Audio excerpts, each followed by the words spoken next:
Ladies and gentlemen, welcome back to the Paigncast. This is a podcast where we shine a light on the people that brighten up our city.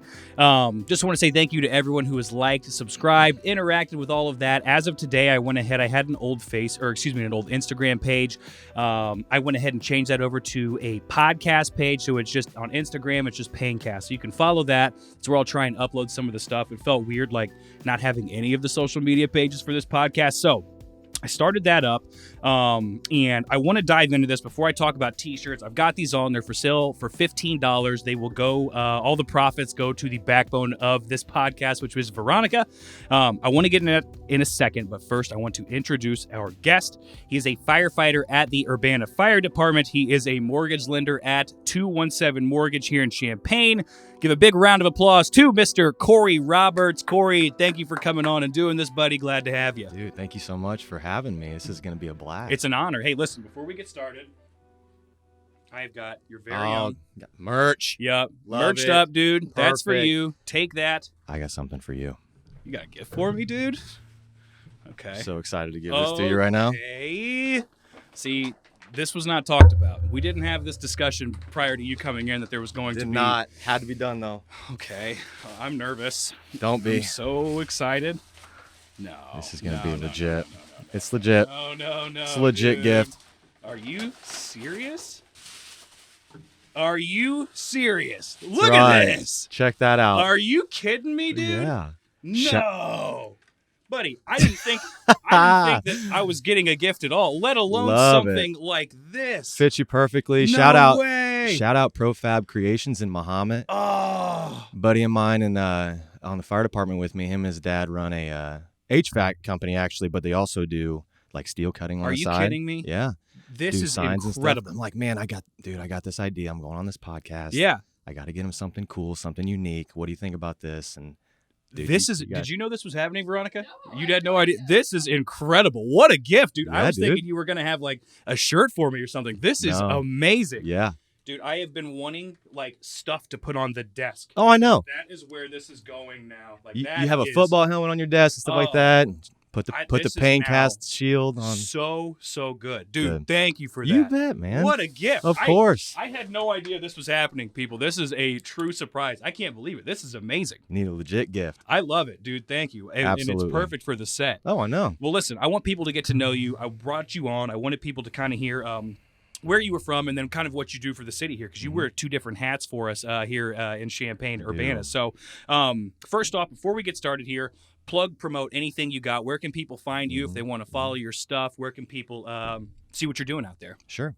Well, Cory Roberts, I'm a full-time career fireman at the city of Urbana. How you can find me there is if you're a community member, if you are calling 911. If you're in trouble, you may see me. Right. If not, we're in the community a lot. You may see us just out going to the store, out, being with people, Sure. training, different things like that. Also, a mortgage lender at 217 Mortgage right here in Champaign. You can find me on Facebook, my personal page, Cory Roberts, Cory Roberts MLO, both Instagram and Facebook, and then our website, 217mortgage.com. Email croberts@fbhl.com as well. Sweet. Yeah. Nice, dude. So where did you grow up then? I grew up in Muhammad. Okay, gotcha. Yeah, I'm from Muhammad. Met my wife in English class at Parkland. Okay, nice.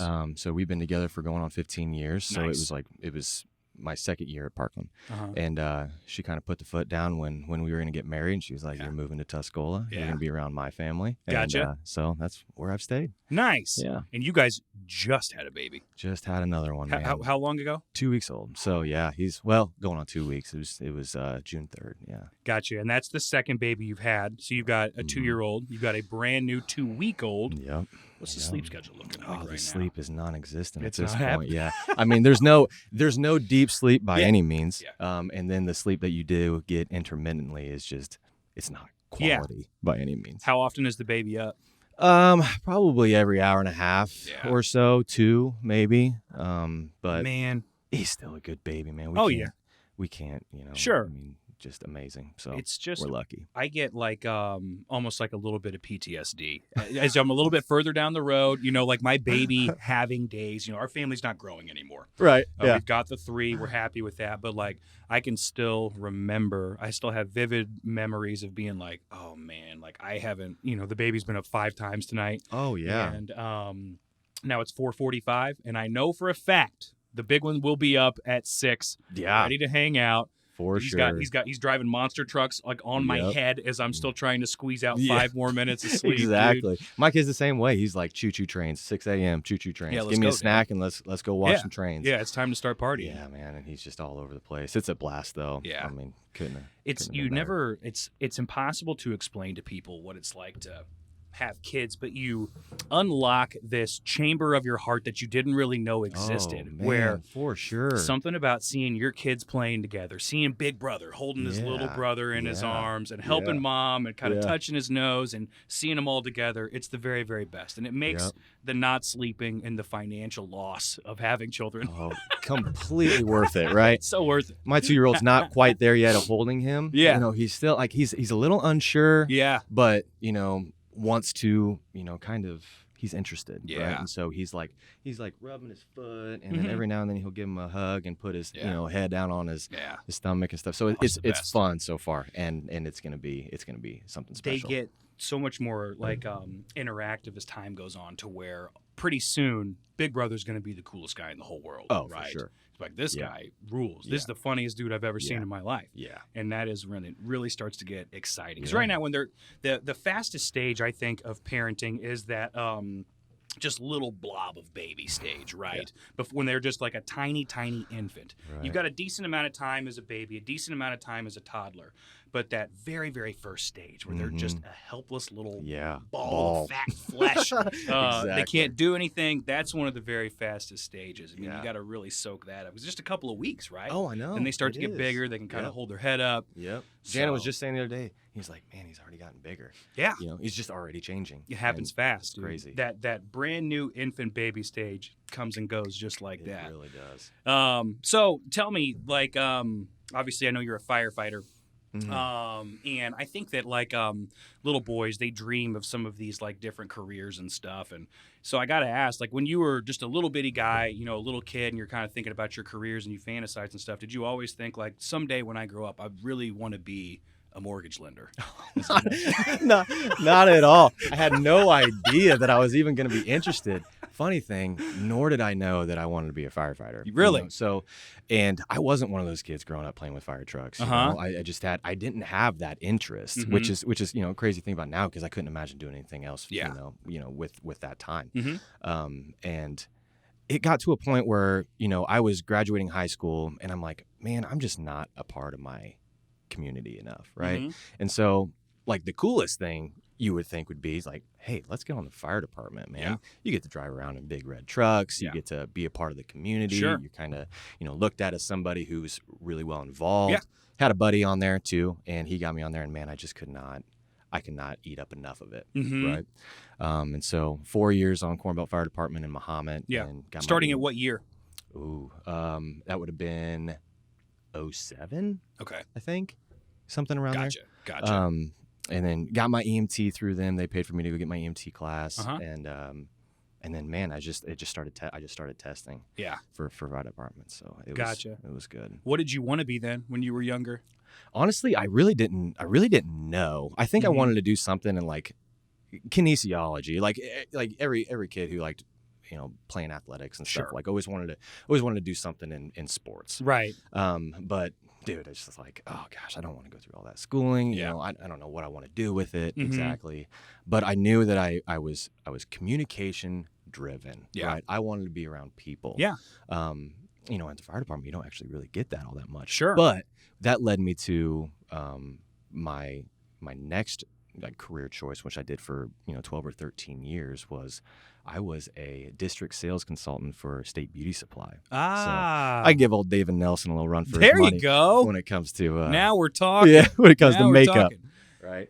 No, but it was an absolute blast, and that's how I met Justin Ginsler's dad. Yeah, Gotcha. So you had a little bit of like the sales background then doing that. Yeah. So tell me more about that then. Like, how did you get started in that? How did that whole? It was really weird how it kind of started. I was kind of around salons growing up. Yeah. My mom was a beautician right when, in her earlier years. And then both my aunts were hairstylists. Yeah. My cousin's a hairstylist. I was around the salon. Right. And so I started working in the store, stocking shelves, learning product, pulling pallets off trucks, things like that. And then it got to a point where, like, I'll let him go do a little bit of delivery. So I started delivering, getting into the salon. And I walked into my first salon at like 19 as a sales rep. Yeah. And it's just a completely different, you're getting thrown to the sharks. Really, oh, yeah. And Matt Walters came on here and talked about his sales gig with copiers. Couldn't imagine going out and trying to sell copiers when you don't really know much about it. Yeah. Right. But man, like seeing 400 hairstylists a week. Yeah. Just all like in this area. All East Central Illinois. East Central Illinois. Yeah. Gotcha. So yeah, it was a crazy thing. Man. That's a wild Loved thing. It, though. I truly had no idea that you had done that. That prepares you for so much. I would love, like, I think about things like gifts that I can pass down to my kids, and I like to do some art stuff, and like I like sports and those things, but like I would love to be able to teach my kids like just a little bit of stuff about selling, right? Because that is, you learn so much about yourself, and you develop this thicker skin, right? Because you have to be bad to be good. Yes. That's just how sales goes. Like, you can't be good at it without starting off kind of bad, right? Like, that's just part of it. So you take those lumps walking into a salon as a kid for your first time where you're like, hey, like, I want to tell you about this thing. And, people are like, no, you're absolutely. like, maybe, sure, maybe, or no, or we don't have time, and you're kind of like, okay, well, see you never, exactly. I'm a sucker for kids coming up to the door and just like trying to sell me something. And, like I'm sitting there, I'm just like, man, I just respect this so much. Good for you. Sure. I will buy whatever you want me to buy. I'm the same. Because they'll have something that they're trying to sell you, and they have this like planned out thing that they want to say, and I'm just like, I'll buy it, man. Yeah, and then maybe that was the key, is maybe I should be getting my kids more involved with my insurance business. Love it. Just have Nash start making some cold calls. Dude, and get those people. That would be awesome, wouldn't it? That would be awesome. So then how did you go from like, tell me how you went from the sales gig to where all of a sudden like the fire department started to seem more appealing attractive, to you? Yeah. Well, just to be honest with you, I tested for fire departments for 8 years and like just never had really good luck. I was stuck on a list. I was last on certain lists before they like cut it short. What does the testing look like? Because I don't know much about this world. So like the testing, there's various websites where you can get on where you can get notified for, departments that are testing. Yeah. And then basically signing up to take that test. You go and take a written. You now have a universal fitness test that you can take that expires every year. Yeah. It's called the CPAT. And basically you just have to hold that, certification to that CPAT and get it every year until you get hired. And then you get put on a list, and each list is typically good for 2 years. Yeah. And it's just, you have your test, you have your interview, and then those points are brought together. You have points that you can put in for, if you live in the city, if you're a veteran, things like that. Sure. And then you just get put on a list and you wait until you get a call. Hope that someone calls. Yeah, absolutely. So how does like the hiring process work then? Like, you're on the list, and is it basically like as opportunities come up, they kind of take a look like, all right, here's our roster of guys. This is what the bench looks like right now. Right. Who would we like? So like specifically for Urbana, I landed number 7 after the interviews. And so you have that interview style where it's a panel, board interview, and then you have all firefighters. Just no. So you'll have somebody from human resources. You'll have somebody typically like the firefighter of the year. Yeah. A lieutenant, maybe a division chief, maybe an engineer, and then maybe somebody else from the city. Just kind of depends.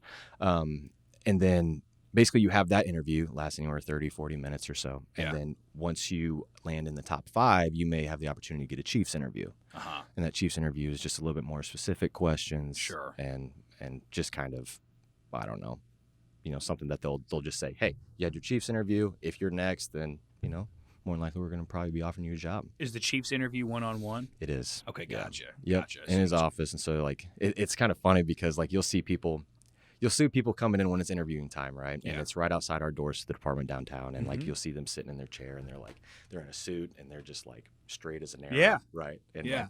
and I just remember being in that spot, right? Oh, man. Several times. Yeah. Interviewing, right? Uh-huh. And it's cool to see that people are, still passionate and nervous and want to do a good job. Yeah.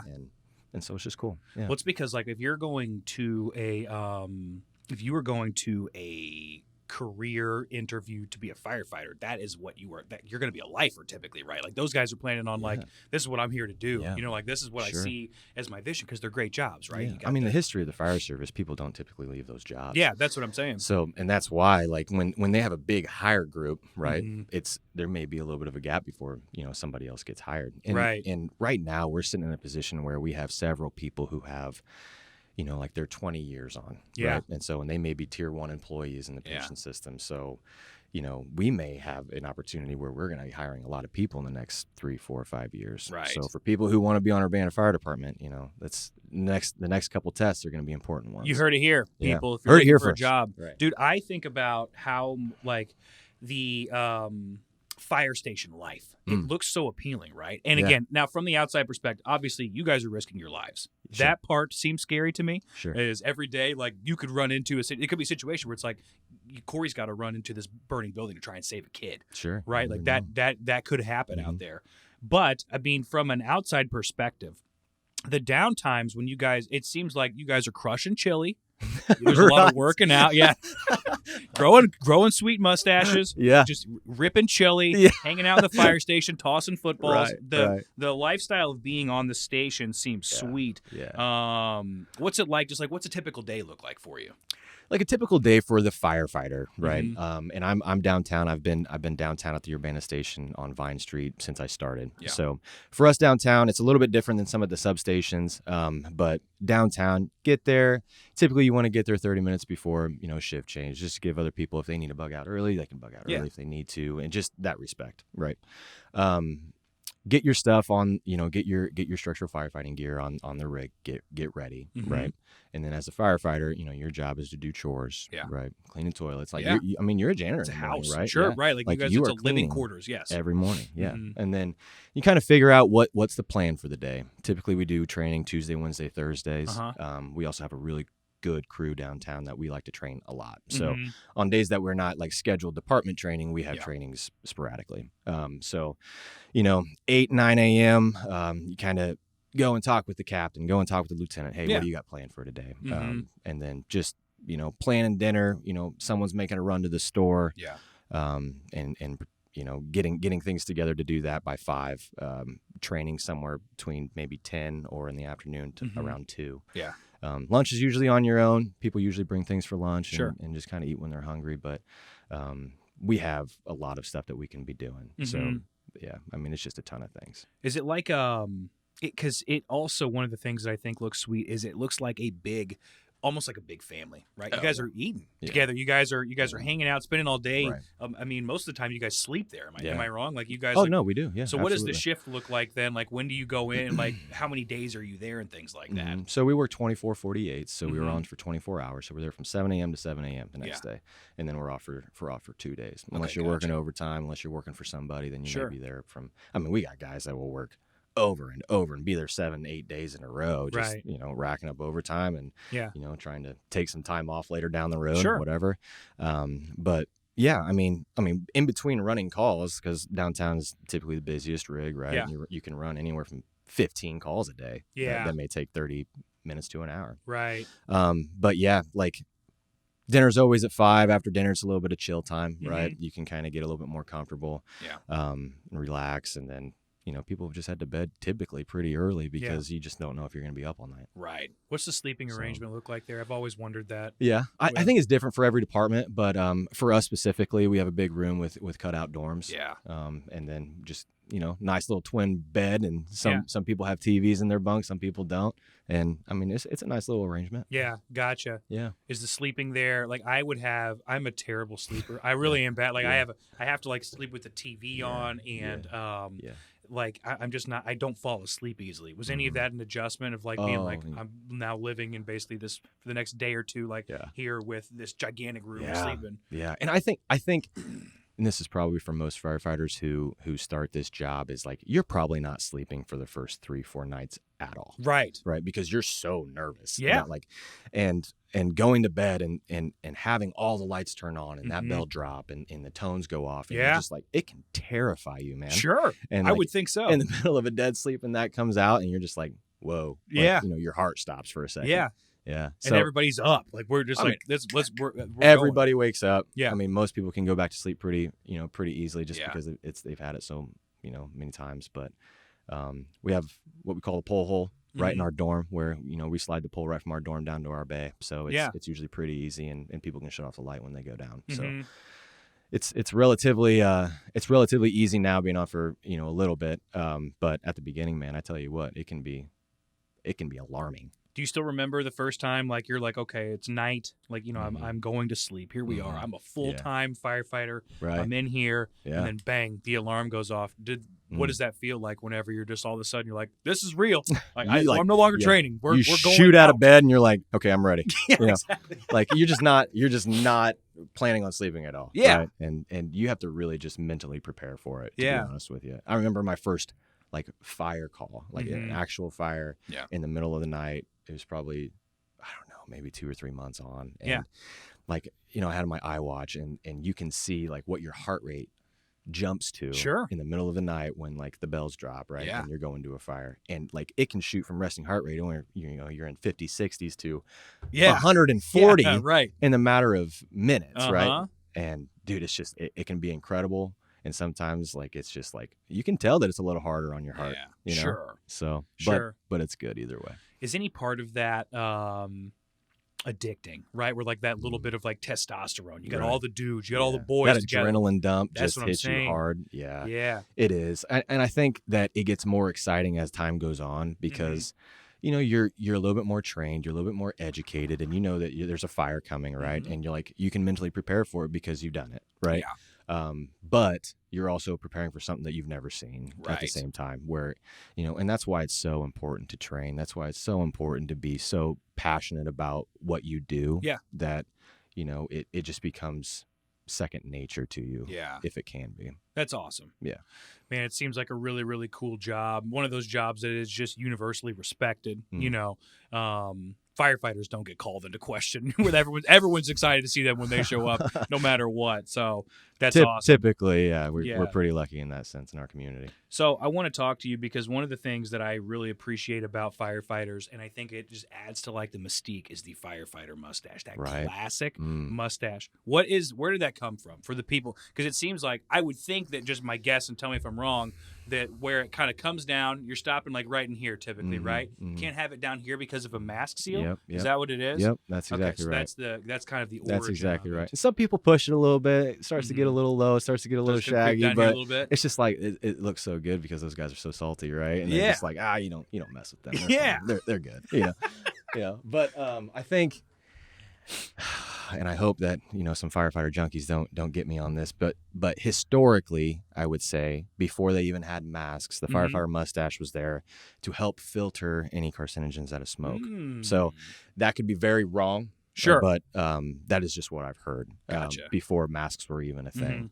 But yeah, and that's just it. That firefighter mustache, man, it's just, No Shave November is a real thing at the fire department. And for some of our older guys, like, we've never seen them without a mustache too. So typically we all grow one at least once or twice a year. And man, mine's just so thick, it kind of looks like a caterpillar crawling. You got a great beard. Yeah, dude, yours comes in real thick. It's just crazy. There's this kid on the fire department right now. Shout out Chase Jones and his mustache. I'll show it to you sometime. This dude has just a stellar mustache. Yeah, it's incredible. It just comes in perfect. Probably one of the best mustaches I've ever seen in my life. And it's just so large on just like this small guy. Yeah, enormous. It's awesome, dude. So, I grow in the worst facial hair. My facial hair is terrible. It comes in on the corners right here. Like if I try to go, it's coming in right here and all neck. It's all like the spots you don't want to have a ton of extra facial hair. Dude, I get it. I get nothing on my cheeks at all. My chin is very, very sparse. Neck is so thick, nothing here, but just right on the corners, dude. I look like absolute trash. The quarantine hit, that's awesome. and I was like, you know what? I'm not seeing anybody. Right. I got nowhere to be. I'm not seeing customers right now. Everyone's kind of scared to get together. I'm kind of like locked into my house. Yeah. So let's let this thing cook. Yeah. Let's see what we can really do. And my wife was repulsed. She's Really? like, I can't look at you. You got to get rid of it. But what I wanted to talk to you about is one thing that we don't have in the insurance and financial services industry is a brand of facial hair. It doesn't exist. You got a lot of guys. Some guys will do beards. You got a lot of clean shaven guys. So I wanted to bounce some ideas off of you here. Love that. So, idea number one. You can tell me which of these is best because I've been kind of kicking around. Kind of like an advanced Wolverine. Yeah, style exactly. With a little bit of chin. A little bit of like a System of a Down vibe. Yeah, definitely. Is kind of what you've got going here. Yeah, but that's okay. That's okay. So that's option one. Option two. That is hilarious. You got a little bit more of like an Amish vibe. Yeah. You got nothing upstairs, but it's all like nothing. See, this area. That's not anything to me, man. I love it. This is a little bit more my speed. See, I could do something a little bit like this, just heavy neck, bottom of the face, nothing up top. So you grow it in really well right here. It comes in nice right down here. Truly, like it doesn't. It's all bottom of the like chin and neck. Like it's not on my cheeks. So that's this option there, and then the last one is super thin goatee. Tough for white dudes to pull off the super thin goatee, but I'm wondering if it just hasn't been tried hard enough. I mean, eyeliner does wonders. You know what I mean? To fill it in. Yeah. Just go after it. This feels like it's got like a little bit. This one may be a little too creepy as I look at this. That's a little creepy. Yeah. I'd probably go with this one as my number one. Okay. All right. Well, I mean, you've heard it here first. And again, love it. This is now so the can official. We commit to that? This is now November. Yeah, I do. I will. I think that Nathan would want to fire me, but you cannot come back into the office as long as you have this. But you've heard it here first. This is now the official insurance guy facial hair. So thank you for helping us figure that out. Absolutely. So I wanted to ask you some questions about, because I think one of the things about being a firefighter is the idea of like you are taking this oath to service, and at the end of the day, like you hope to never be in a position to where you could be risking your safety or your health. But the fact of the matter is that's part of the job sometimes, right? Sure. And it could be, and it can be very, very, very dangerous. What's it like being a dad, being a husband, and every day you're kind of like you're kissing the kids goodbye, you're kissing the wife goodbye, and thinking, and I'm sure your wife knows it too. Is like he's got a dangerous job at the end of the day. Sure. What's that kind of like as you kiss them bye and you're heading out on a job, the bells drop or something like that, and you're thinking like, here I go. What's it kind of like having a job where you're going to risk your own life potentially to try and save someone when you've got kind of the family and all that stuff going on too? Sure. And when you take that oath, man, I mean, like those things, right? You know that is a risk in this game that you decided that you're going to play, in this career path that you've chosen. I just think passion for the job kind of trumps that. But you're right. I mean, it'd be cold-hearted for anyone to say that, it's scary to risk your life, right? And luckily I've never had to be in that position. But I think that every time the bells drop and I hop in that rig and we're going to a working fire that we know is actually going to be a fire, I think about the family, right? I think about Jana, I think about my kids, and just like, hey, say a little prayer, Lord, we pray that you protect us, help us all go home, right? And it's just one of those things that you just have to be there mentally for it, right? And that's why, like I said, it's just so important to train, right? It's so important. You play the way that you practice in everything that you do, right? You're better at insurance because you do it every day, right? And it's just what you put into it, you get out of it. But every morning, like when I go to work, it's like, hey babe, love you, I'll call you later, right? And those are like the last words that you say before you go to a shift that you could potentially be hurt, anything. But yeah, I think that's the nature of the job, right? But at the end of the day, it's incredibly worth it. Yeah. Being able to be there for your community. Sure. I think so.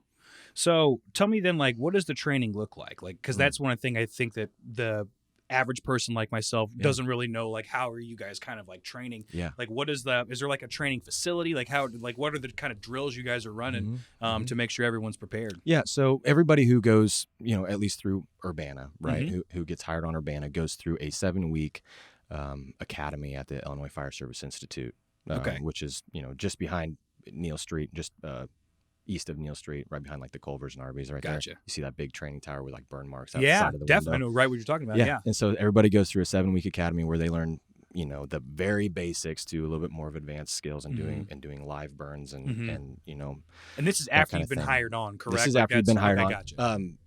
For some people, I put myself through the academy, before I got hired on. Sure. To be honest with you, that may be the only reason why I got hired on, just because people invest in themselves and people like that. Right. But training like that, like this week, Urbana's doing live fire training out at the Institute, and they have like they're working in the tower this week, which is a 5-story tower where we can train on high-rise operations. Yeah.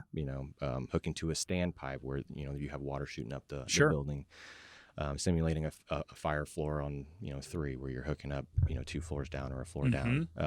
RIT training, which is rapid intervention team training. Like if you have a firefighter down, we have a special bag that we take in to go get our firefighter out. Yeah. So it's all very specific to what we want to do. Yeah. We have guidelines that we have to adhere to. We have to do specific hours of training on specific things each year. Sure. But live fire training is the one that we all really enjoy the most, just because we actually get to do something hot, something hard, and that's just kind of what we enjoy. And is that on a weekly basis then, or is it monthly? Like how often? No, we try to do it once a quarter. I think we're going to try to do it once a quarter now.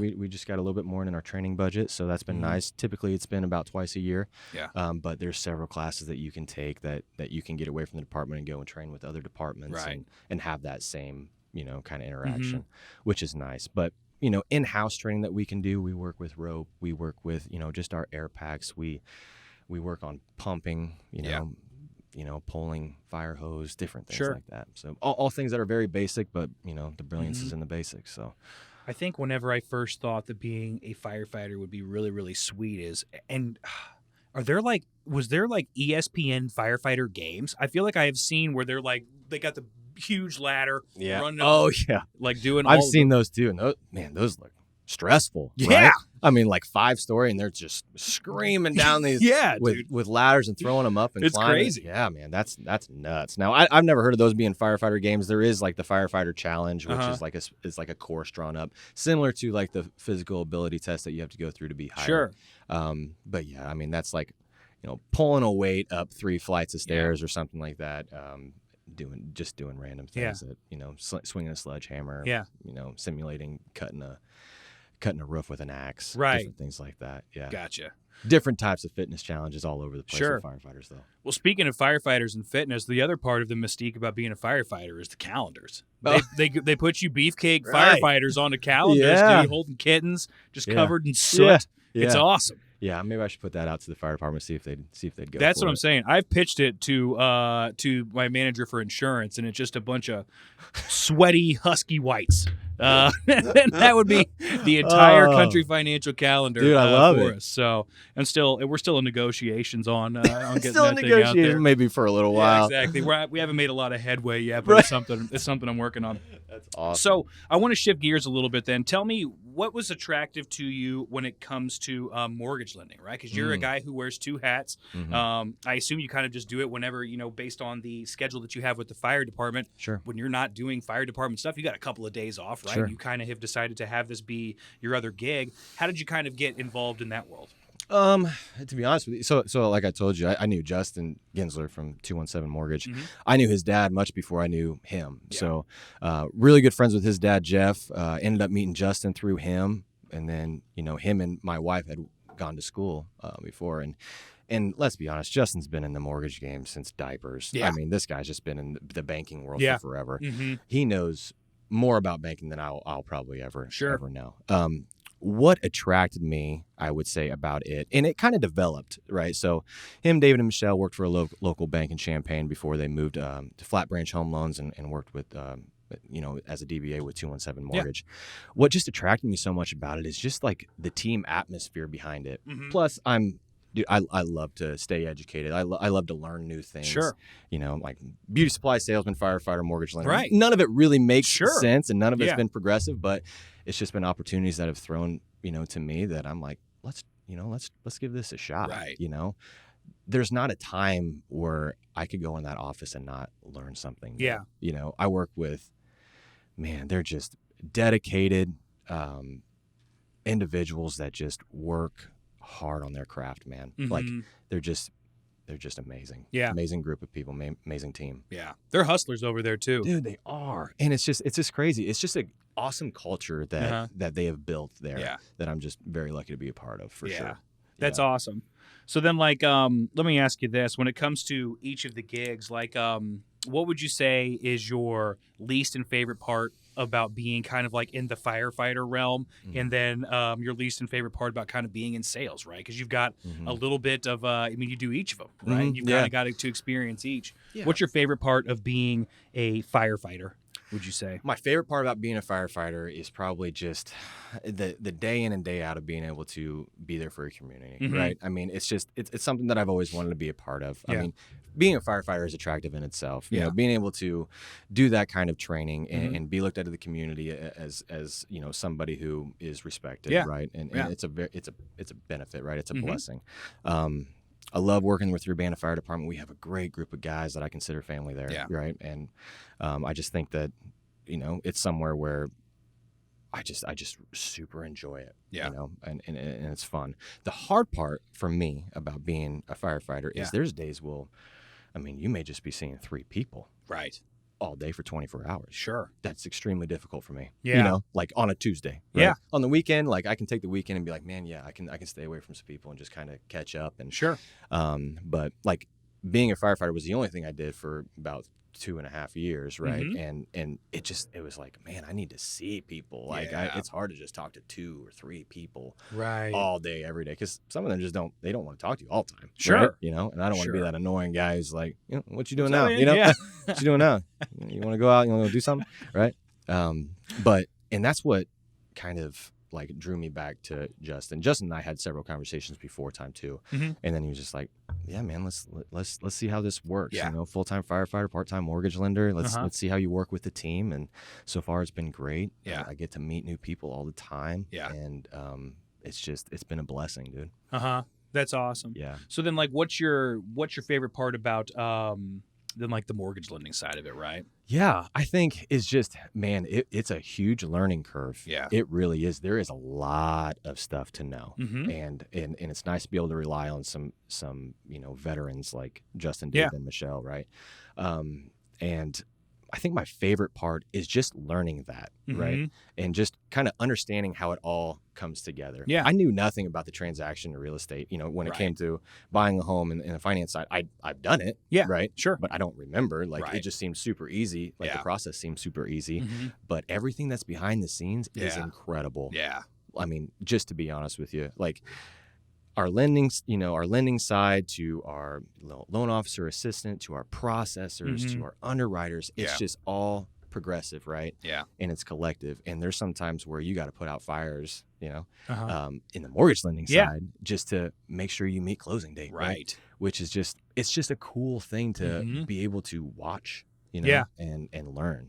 Yeah. So it's just incredible. There's a lot of problem solving that goes into things when it comes to underwriting, right? And like you're dealing with a product that people are trying to obtain, and there are so many specifications and things. It's an interesting world. We're in a similar situation with insurance to where like I can bring them in, but then there's so much more that has to happen. Sure. And just from getting them in the door, so many other things kind of have to go right. Sure. And you get these curveballs kind of thrown at you. Yeah. Plus, like I think that there's something addicting about being in like a sales role. There is. Right? Is whenever you're like, you finally get that deal done. That person that who's like had like a little bit of rocky credit, or this deal fell through, we couldn't get him to the closing table. And then all of a sudden, a year later, 2 years later, whatever it may be, finally happens. Yeah. Their dream gets to come true. You were a part of it. Yeah. You worked with them. You got them there. Absolutely.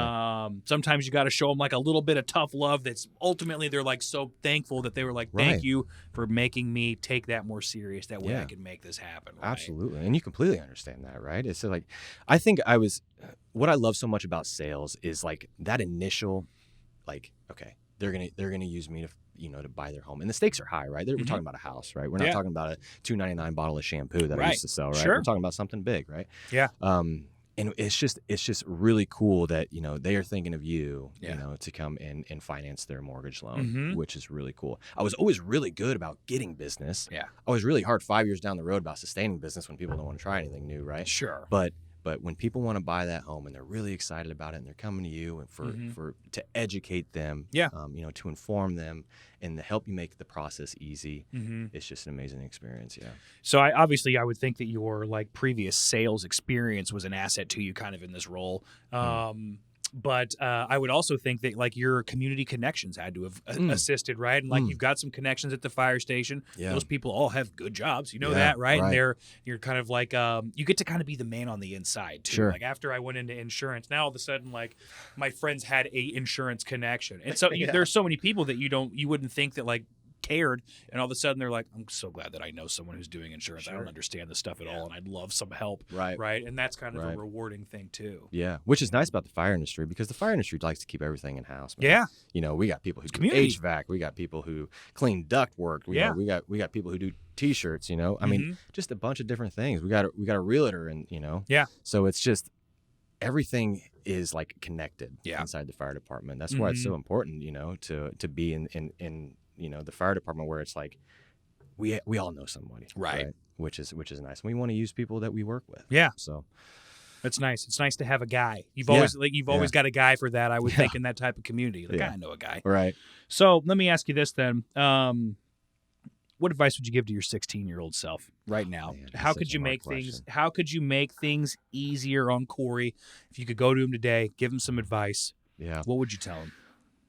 I think initially, don't ramp that 1992 Geo Tracker 5 foot in the air and expect it to survive that. I bet that's good advice. Yeah. But I think more seriously, I would just don't look for the easy way out, man.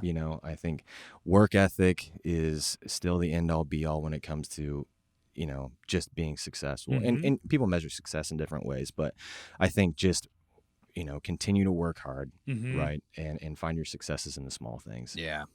That's such good advice, and it's so tricky whenever you're dealing with especially when you're a kid. I bet, and you're trying to give them advice on patience and work ethic, and you have all of this like angst, and you're so impatient at that age too. Where like you had probably no idea that you were going to be on the list for the fire department for 8 years, right, doing other stuff, right? And just be like patient. Keep working hard, keep trying. Eventually it gets noticed, and you can have this fairy tale, this life that would be a fairy tale to so many people, that you can have that as long as you kind of keep pressing, For sure.